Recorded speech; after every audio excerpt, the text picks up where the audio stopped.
यीशु मसीह के मधुर नाम में आप सबका स्वागत करते हैं। एक बार फिर से परमेश्वर के मधुर वचनों को लेकर आपके सामने आने का मौका परमेश्वर ने मुझे दिए हैं। तो आइए हम थोड़ा समय परमेश्वर के वचन की ओर अपने ध्यान को आकर्षित करते हैं, प्रार्थना करेंगे। प्यार परमेश्वर, हम धन्यवाद देते हैं इस समय के लिए। इस समय को आप आशीष कीजिए, आपके वचन के द्वारा हमसे बोलिए और बातचीत कीजिए। हम सबों को आपके हाथों में समर्पित करते हुए छोटी सी प्रार्थना यीशु मसीह के नाम से मांगते हैं, आमीन। प्यारे दोस्तों, हम सब जानते हैं कि इस दुनिया में परमेश्वर जो है आपसे और मुझसे प्रेम करते हैं, और उन्होंने अपने प्रेम को इस प्रकार जाहिर किया। जब हम अंधकार में थे तो उन्होंने अपने वचन के द्वारा हमसे बातचीत किया, और अपने वचन के द्वारा उन्होंने बाइबल के द्वारा हमसे बातचीत करते हुए उन्होंने अपने प्रेम को हम सबको बताए हैं। सो परमेश्वर का जो वचन है, बाइबल जो है, वो हमारे लिए एक वरदान है, परमेश्वर की ओर से एक आशीष है। परमेश्वर का वचन एक वरदान है और एक आशीष है। इस बात को कई लोगों ने समझ नहीं पाए हैं, इसलिए कई बार बाइबल के विरोध में बहुत सी बातों को लोग करते आए हैं। लेकिन सचमुच में मैं और आप जो परमेश्वर के लोग हैं, जो हम परमेश्वर से प्रेम करते हैं, अगर हम परमेश्वर के वचन को अगर हम सीखें तो हम पाते हैं कि सचमुच में ये हमारे लिए वरदान है और हमारे लिए आशीष है। एक दो बातें आज हम सीखेंगे जो भजन संहिता 119 उसके 49 से लेकर 56 वचनों में हम पाते हैं। अगर 49वें वचन को अगर हम देखें, भजन संहिता 119 उसका 49वां वचन, वहाँ लिखा है, जो वचन तूने अपने दास को दिया है। सबसे पहली बात तो यह है कि परमेश्वर का जो वचन है वो परमेश्वर ने हमें दिया है। इस बात को कई बार लोग समझ नहीं पाते हैं, इसलिए यहाँ पर भजनकार कह रहा है कि परमेश्वर, आपने जो वचन अपने दास को दिया है उसे स्मरण कर और तू हमारे जीवन में अपनी आशा को उत्पन्न कर। तो यहाँ पर हम पहली बात जो देखते हैं परमेश्वर के वचन से, परमेश्वर ने अपने दास को अपने वचन को दिया है, और इस वचन को इसलिए दिए हैं ताकि हम जो है आशान्वित हों।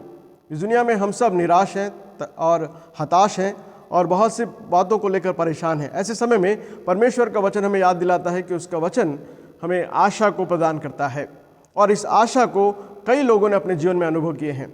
जब वो निराश थे तो उनके जीवन में परमेश्वर का वचन एक आशा के रूप में दिखाई दिया। दूसरी बात अगर हम देखें, वहाँ पर हम पाते हैं, मेरे दुख में तेरा वचन मुझे शांति देती है। परमेश्वर का वचन जो है हमें शांति देने वाला परमेश्वर का वचन है, क्योंकि परमेश्वर के वचन में मैंने जीवन को पाया है। इस बात को लिखते हैं। 50वें वचन को अगर हम देखें, वहाँ लिखा है, मेरे दुख में परमेश्वर तेरा वचन मुझे शांति देता है, और उतना ही नहीं परंतु मेरे जीवन में तेरा वचन जो है मुझे एक जीवन देने वाला वचन है। परमेश्वर का वचन जीवनदायक वचन है। इस बात को यहाँ पर जो भजनकार जो है बहुत ही ठोस रूप से, बहुत ही विश्वास के साथ इस बात को कह रहे हैं। सचमुच में प्यारे दोस्तों, आपके लिए और मेरे लिए परमेश्वर का वचन जो है वो जीवन देने वाला वचन है। उसी वचन को सुनकर मैं और आप जो हैं जीवन को पाए हैं, जिसे हम अनंत जीवन कहते हैं। तीसरी बात अगर हम देखें तो परमेश्वर का वचन जो है हमें जो है जब हमारे चारों तरफ अभिमानी लोग जब हमारे ठट्टे को उड़ाते हैं और वो हमारे विरोध बातें करते हुए हमें निराश करते हैं, उस समय परमेश्वर का वचन जो है वो हमें बल देता है ताकि हम उस वचन पर दृढ़ता से खड़े रह पाएँ। तो परमेश्वर का वचन जो है वो हमें दृढ़ता को प्रदान करती है। जब हमारे चारों तरफ बहुत से लोग हमें निराश करने की कोशिश करते हैं, जब हम किसी कार्य को करते हैं तो हमें हताश करने की कोशिश करते हैं, वैसे अभिमानी लोगों के सामने दृढ़ता से खड़े रहने के लिए परमेश्वर का वचन हमें सहायता करता है। तो ये परमेश्वर का वचन आपके जीवन में अधिकाई से काम करने पाए, इसी आशा के साथ मैं छोटी सी बातों को समाप्त करता हूँ। प्रभु हम सबों को आशीष दे। आने वाले दिनों में हम और भी परमेश्वर के वचन बाइबल को पढ़ते हुए, परमेश्वर के प्रेम को समझते हुए, परमेश्वर की आशीषों को प्राप्त करते हुए, उनके वरदानों को क्लेम करते हुए आगे बढ़ने में परमेश्वर हम सबों को सहायता करे। प्रार्थना करेंगे। सामर्थ्य परमेश्वर, धन्यवाद देते हैं आपके मधुर वचनों के लिए। हाँ प्रभु जी, बाइबल हम सब के लिए बहुत ही महत्वपूर्ण है। इस बात को एक बार फिर से आपने हमें याद दिलाया, इसलिए धन्यवाद देते हैं। हाँ प्रभु जी, ये वचन आपने हमें दिया है, इसलिए धन्यवाद देते हैं। ये वचन हमें हर परिस्थितियों में हमें बलवंत करती है, इसलिए हम धन्यवाद देते हैं। इन दिनों में बहुत से लोग जो आपके वचन के विरोध में हैं, ऐसे समय में भी प्रभु जी आपके वचन के द्वारा आपने हमसे बातचीत किया, इसलिए धन्यवाद देते हैं। जितने भाई बहन आपके वचन को सुने हैं, वे सब प्रभु जी आपके वचन को और भी पढ़ते हुए, आपके वचन में लिखे हुए बातों को सीखते हुए आपके नाम की महिमा करने में सहायता कीजिए।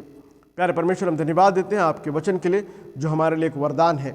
इस वरदान को प्रभु जी आपने हमें प्रदान किया, इसलिए धन्यवाद देते हैं। हाँ प्रभु जी, आपके प्रेम को एक बार फिर से इस वचन को पढ़कर हम समझ सकते हैं, और उस वचन के अनुसार चलने के लिए आपकी पवित्र आत्मा हमारे साथ है, इसलिए हम आपको धन्यवाद देते हैं। त्रिएक परमेश्वर की आराधना करते हुए, इस बाइबल को पढ़ते हुए आपके नाम की महिमा करने के लिए अपने बच्चों को आप बलवंत कीजिए। पिता परमेश्वर, आप ऐसा करने वाले हैं, इसलिए धन्यवाद देते हुए छोटी सी प्रार्थना हमारे उद्धारकर्ता प्रभु यीशु मसीह के नाम से मांगते हैं, आमीन।